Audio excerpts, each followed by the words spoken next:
नमस्कार बंधुओं, आज हम आप लोगों के लिए इस वीडियो में एक नई जानकारी देने जा रहे हैं।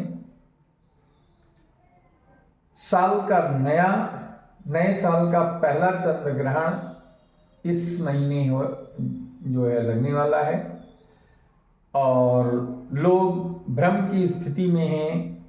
किस दिन लगेगा, किस समय लगेगा, किस समय सूतक लगेगा, ग्रहण में क्या करना चाहिए, क्या नहीं करना चाहिए, बहुत सारी भ्रांतियां जो हैं जिसके कारण लोग कंफ्यूज हैं, उसको क्लियर करने के लिए मैंने आप लोगों के लिए ये वीडियो तैयार कर रहा हूं।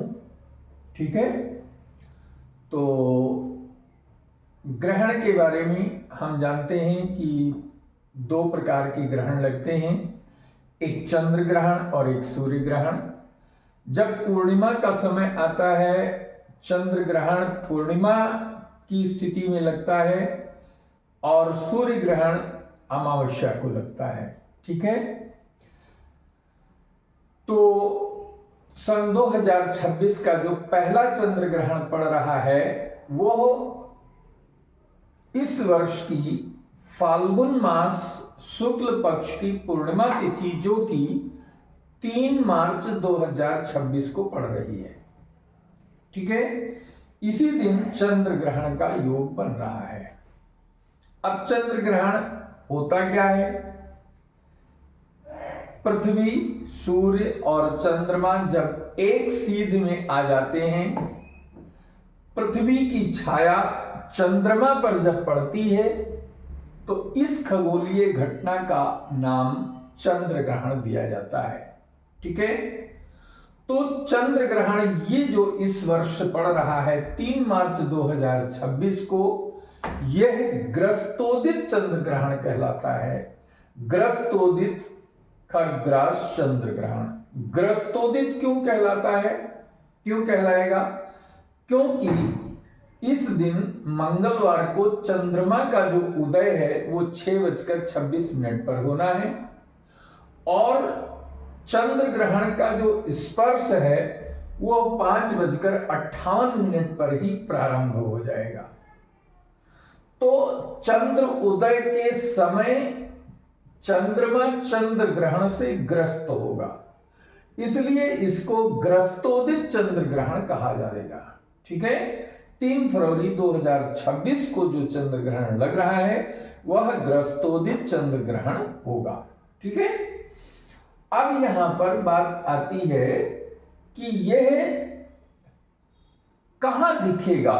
वैसे यह यूरोप में, एशिया में, ऑस्ट्रेलिया में, अफ्रीका में और अमेरिका में भी कुछ स्थानों पर यह चंद्र ग्रहण दिखाई देगा। भारत में चंद्र ग्रहण का स्पर्श किसी भी स्थान पे दिखाई नहीं देगा। इसका जो प्रभाव है मुख्य रूप से शुरुआत का वह पूर्वी भारत के सुदूर क्षेत्रों में रहेगा, लेकिन 6 बजे से लेकर के 6:20 से लेकर के और 6:48 तक जो इसका अंतिम समय होगा और लास्ट का जो मोक्ष काल होगा वह अधिकांश भागों में भारत में दिखाई देगा। यह ब्लड मून कहलाएगा क्योंकि इस दिन का जो चंद्रमा होगा वह लाल रंग का होगा, इसलिए लाल रंग का चंद्रमा दिखाई देने के कारण इसको ब्लड मून कहा जाएगा। तो ये जो खग्रास चंद्र ग्रहण है, इस चंद्र ग्रहण में एक चीज है सूतक काल। हमारे पौराणिक मान्यताओं के अनुसार, सनातन हिंदू धर्म संस्कृतियों के अनुसार, शास्त्रों के अनुसार जो यहाँ पर एक नियम है सूतक। तो सूतक जो है ये आपको पता होना चाहिए कि सूर्य ग्रहण के समय सूतक काल जो है वो 12 घंटे पहले, स्पर्श से 12 घंटे पहले लग जाता है और चंद्र ग्रहण के समय जो सूतक है वो ग्रहण के प्रारंभ यानी स्पर्श से 9 घंटे पहले लगता है। तो अभी का जो 3 मार्च को लगने वाला चंद्र ग्रहण है उसका स्पर्श है 5:58 पर, और ठीक इससे 9 घंटे पहले सूतक का प्रारंभ हो जाएगा, अर्थात ये 8:58, राउंड ऑफ मैंने इसको 9 ले लिया है, 9 बजे से सूतक काल प्रारंभ हो जाएगा। प्रारंभ मतलब प्रातः काल 9 बजे से सूतक का प्रारंभ हो जाएगा। ठीक है, तो सूतक क्यों बताया जाता है, सूतक काल क्यों बताया जाता है? इसलिए बताया जाता है कि किसी न किसी भी कार्य से या किसी भी घटना से रिलेटेड कुछ डूज एंड डोंट्स होते हैं, उससे रिलेटेड चीजें क्या हमें करनी चाहिए क्या नहीं करनी चाहिए। तो सूतक काल में कुछ ऐसे कार्य हैं जो वर्जित हैं, जो सनातनियों को ही नहीं, इवन मैं कहूंगा किसी भी व्यक्ति को नहीं करना चाहिए, वो किसी भी धर्म का हो, किसी भी जाति का हो, किसी भी संप्रदाय का हो, इससे कोई लेना देना नहीं। कुछ चीजें जो हैं वो मानव हित के लिए बताई गई हैं कि ग्रहण काल और सूतक काल में इन चीजों के कार्यों से बचना चाहिए। ठीक है, तो अब सूतक काल में हमें क्या नहीं करना चाहिए, उससे रिलेटेड चीज है। पहली चीज, मंदिर में प्रवेश, यानी सूतक लगने से पहले मंदिर का जो कपाट है वो बंद कर देना चाहिए।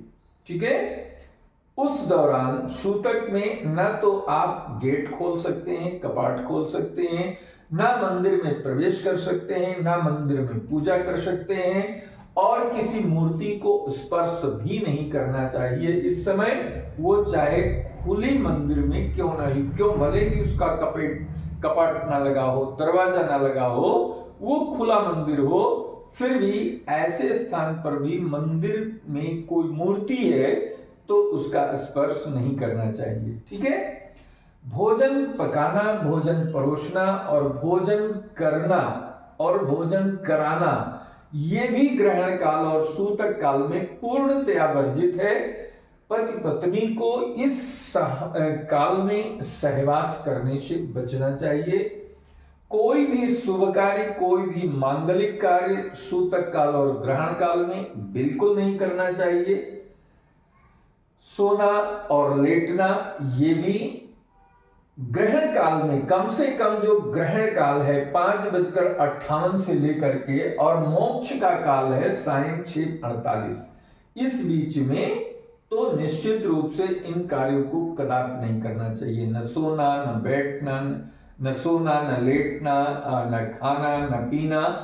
अगर हो सके, बचा जा सके, तो मलमूत्र की त्याग की क्रिया से भी इस दौरान बचना चाहिए, अगर चल जाए तो। ठीक है, तो इन चीजों, स्पर्श जो है वो सायं 5:58 पर है, और ग्रहण का जो मोक्ष है, ग्रहण की जो समाप्ति है, वह सायं 6:48 पर हो जाएगी। ठीक है, अब ये जो सूतक काल में आपको इतने कार्य वर्जित बताए गए हैं, इसमें एक प्रावधान ये भी शास्त्रों ने किया है कि ये चीजें कुछ लोगों के लिए छूट है।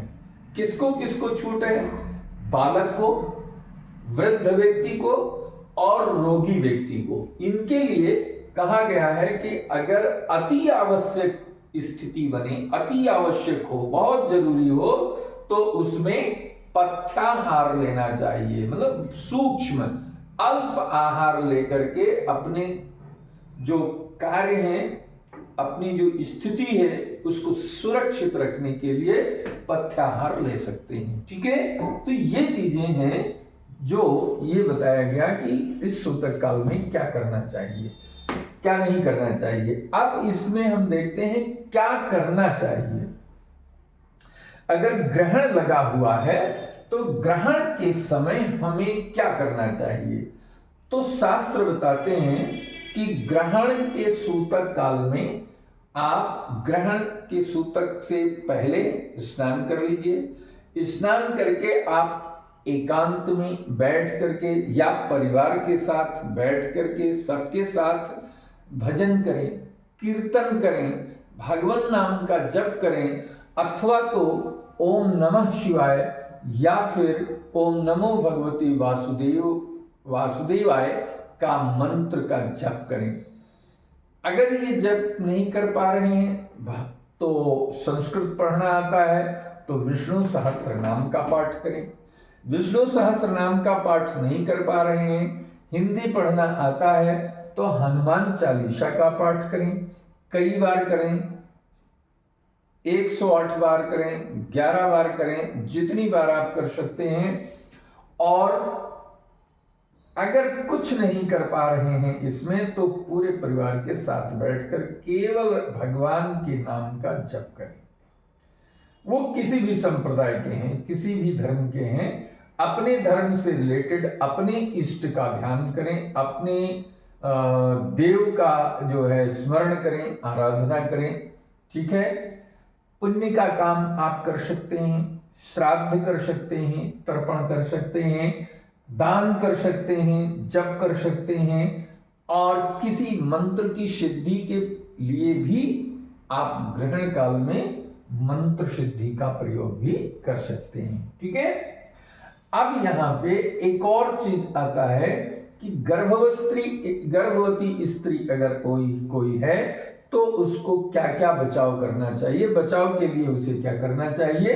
तो गर्भवती स्त्री के लिए जो है सगर्भा स्त्री को बताया गया है कि ग्रहण काल में पेट पर अपने गाय के गोबर का लेप करना चाहिए। ठीक है, इधर से गाय का गोबर लगाते हुए, ऐसे लगाते हुए, और लास्ट में ये पूरा एक चक्र कंप्लीट करके इसको गाय गोबर का लेपन कहते हैं। ठीक है, गाय के गोबर का लेपन करना चाहिए। अगर गाय का गोबर नहीं मिल रहा है तो कुसा को अपने कमर पे, पेट पे लपेट लेना चाहिए। इससे गर्भ सुरक्षित रहता है।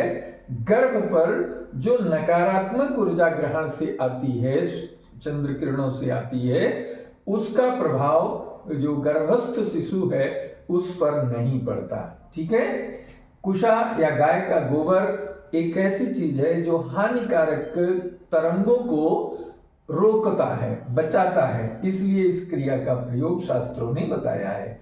ग्रहण काल में गर्भवती स्त्री को, सगर्भा स्त्री को कैंची, चाकू, इन चीजों से, सुई से, आदि से किसी भी चीज का काटना, किसी भी चीज का पीटना, किसी चीज का सीना, किसी चीज को बुनना, इन कार्यों से निश्चित रूप से बचना चाहिए। ये कार्य नहीं करना चाहिए।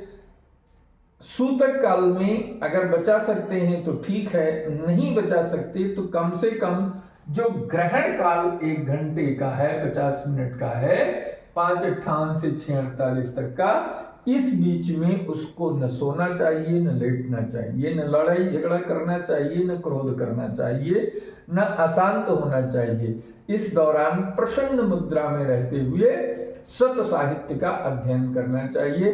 रामायण का पाठ करिए, गीता का पाठ करिए, हनुमान चालीसा का पाठ करिए। अच्छी जो प्रेरक, जो धार्मिक कहानियां हैं, जो आपके अंदर करुणा का भाव, सत्य का भाव, अहिंसा का भाव, वीरता का भाव, शौर्य का भाव, पराक्रम का भाव पैदा करती हैं, ऐसी कहानियों को इस दौरान बैठ करके पढ़ना चाहिए और इनके बारे में मनन और निधिध्यासन करना चाहिए।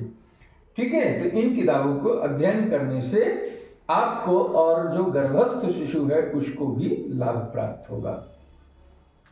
अब ये सूतक काल जो है, इसके दौरान अगर आपको लगता है कि हमारे घर में कोई भोजन सामग्री बना के रखी हुई है, दूध है, दही है, घी है, या भोजन सामग्री से कोई चावल, दाल, सब्जी इस तरीके से पका हुआ रखा है, खराब होने के चांसेस हैं, तो उस स्थिति में ग्रहण का सूतक लगने से पहले उसमें तुलसी का दल डाल देना चाहिए, तुलसी पत्र, अथवा तो उसमें कुसा डाल देने से वह निगेटिव एनर्जी से वह चीजें बच जाती हैं और वह आपके खाने योग्य बनी रहती हैं। यदि आप भूल जाते हैं और तुलसी दल का प्रयोग नहीं करते हैं, कुशा नहीं डालते हैं, तो ग्रहण के उपरांत उस वस्तु को परित्याग कर देना चाहिए, उसको प्रयोग में नहीं लाना चाहिए। ठीक है, तो इन चीजों का विशेष रूप से आप ध्यान रखिए सभी लोग। और यह जो सूतक काल है यह मुख्य रूप से कहां प्रभावी होता है? जहां पर ग्रहण प्रभावी होता है, जहां पर ग्रहण दिखाई देता है वहीं पर सूतक प्रभावित होता है और वहीं पर सूतक का फलाफल भी प्राप्त होता है।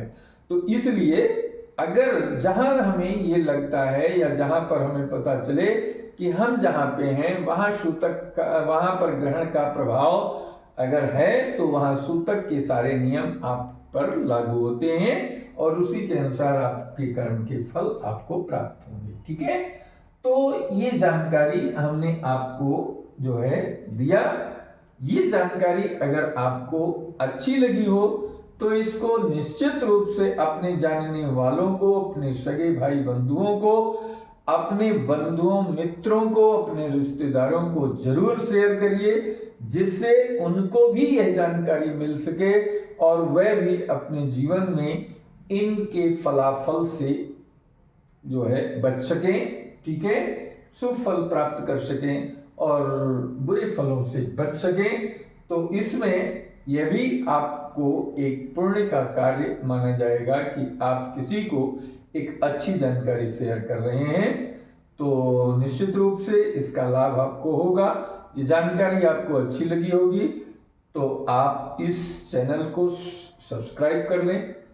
इस चैनल को सब्सक्राइब करके बेल आइकन दबा दें, जिससे अन्य वीडियो के माध्यम से और जो जीवनोपयोगी सूचनाएं हैं, जीवनोपयोगी जो बातें हैं वो हम आप तक पहुंचाते रहें, आपको इसका लाभ मिलता रहे, आप और आपका परिवार स्वस्थ रहे, मस्त रहे, सुरक्षित रहे और पुण्य के कार्य में, अच्छे कार्यों में संलग्न हो, ऐसा मेरा प्रयास है, ऐसा मेरा मंतव्य है। तो इसी के उद्देश्य से मैंने इस वीडियो को बनाया और आप लोगों तक पहुंचाने का प्रयास किया है। तो मुझे आशा है कि आप इससे लाभान्वित होंगे और दूसरों को भी लाभान्वित करेंगे। इसी के साथ इस वीडियो को हम यहीं पर क्लोज करते हैं। जय श्री राम।